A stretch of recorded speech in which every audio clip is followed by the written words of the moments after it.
Balay ni Pido. Gikan sa tinuod nga istorya sa kinabuhi ni Alfredo Wayan Shoco. Ako ang inyong tigsaysay, Juraza Paraiso Espedosa. Kini nga istorya gikan sa komunidad sa Santo Domingo, San Fernando, Bukidnon. Ang akong kaagi dito sa among balay sa una. Walay silingan, suok ug sudlunon. Kini ang akong una nga kasinatian. Alas 6 sa buntag, nagmata ko kay nag-init ko og tubig sa abuhan. Tapos, paghuman og siga sa kalayo, nagtingog ang TV sa sala. Ang akong pagtuo, si Agsal nga maintainer ni Herlon sa adsal niya diri sa una. Mauto, wala lang nako tagda. Paggawas nako dito sa sala, sige nako og tan-aw ang duyan nako dito. Wala may tawo. Unya, natingala ko nganong ang TV nag-andar nga kung magtan-aw ko, ginaibot man ako sa saksakan. Wala to, gipadayon na nako. Wala na ako gi-off ug pagka alas 12, gipalong nako. Pagka alas 3 na pud sa hapon, naabot ang asawa ni Rico, naghatod og kamote. Nagtindog siya sa pultahan, ako galingkod sa babaw. Sige mi og istorya-istorya. Igo ra siya nakatalikod kay nilakaw. Mga pulo siguro ka metros ang kalayo gikan sa balay.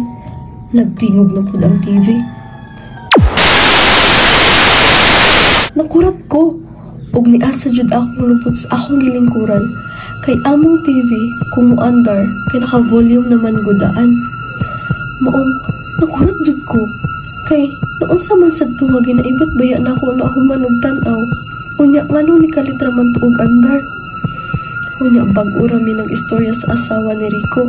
Maganinang buntag, nag-andar ang TV bisag wala ko'y laing kauban. Ingon ganito siya nga,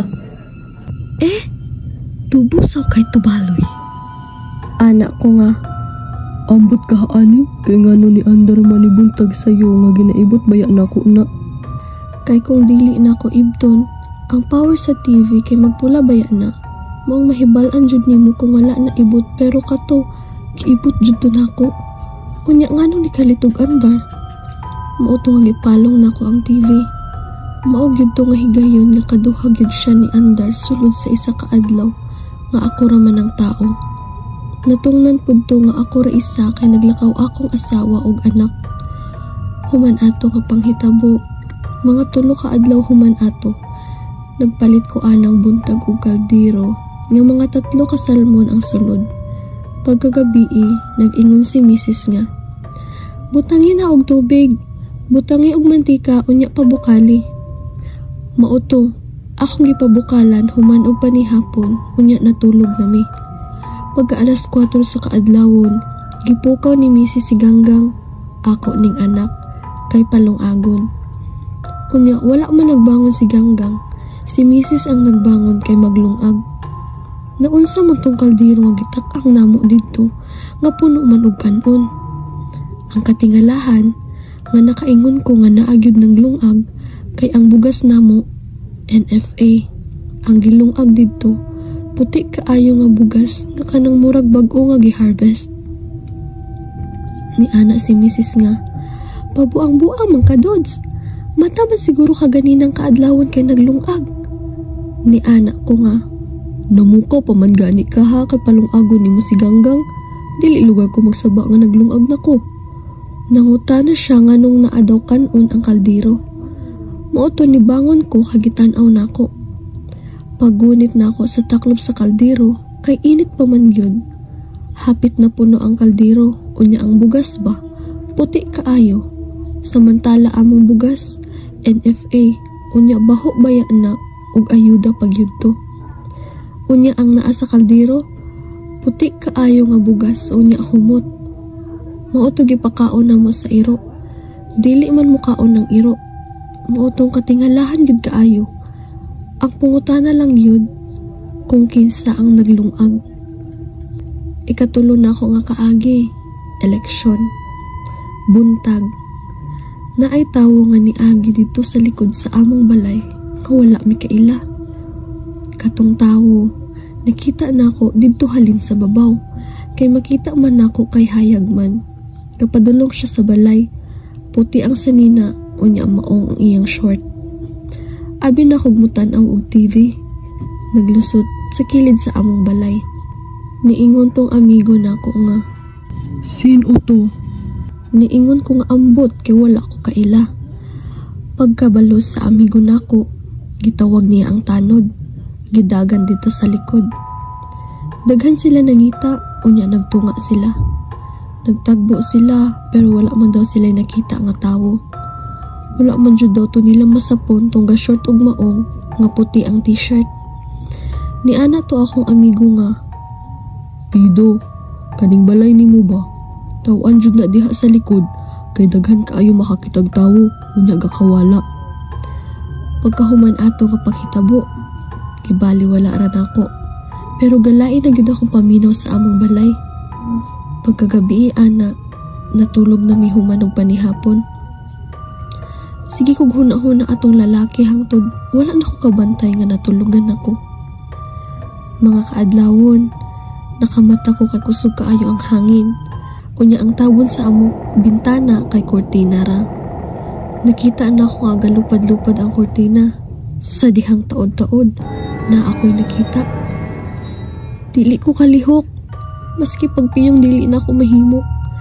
Nabatsyagan gid na ako nga gasugod na og tulo akong singot. Gusto ko mosinggit, pero dili ko katingog. Sige kog ampo sa Ginoo. Balik-balik kog sampit sa ngalan sa Ginoo. Sige kog ampo nga unta matandugan ko ni Mrs. Bisagamay para makalihok ko.